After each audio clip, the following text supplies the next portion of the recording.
George Simon Ohm was a German physicist. He found that for a given conductor, the ratio of V over I is a constant. So what he did was he set up a simple circuit and he kept changing the voltage. Maybe he started at 5, then went to 10, then 20, and he measured the voltage and the current. He graphed his results, so he graphed voltage versus current, and he found it graphed a straight line. So he came up with this concept which we now call Ohm's law.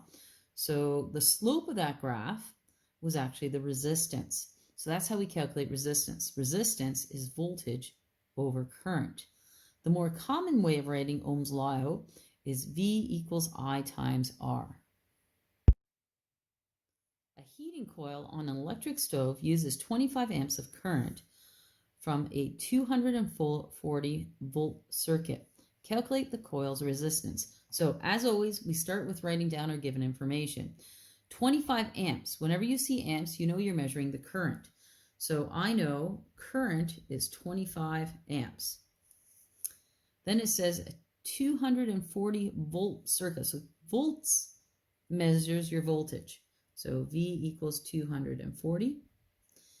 And we want to figure out the resistance, which is R.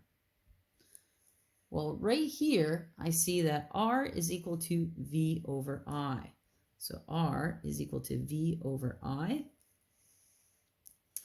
And you just simply plug in what you know. So V is 240, divide by the current, which is 25.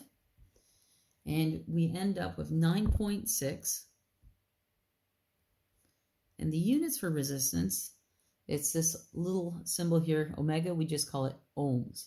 So 9.6 ohms is the resistance.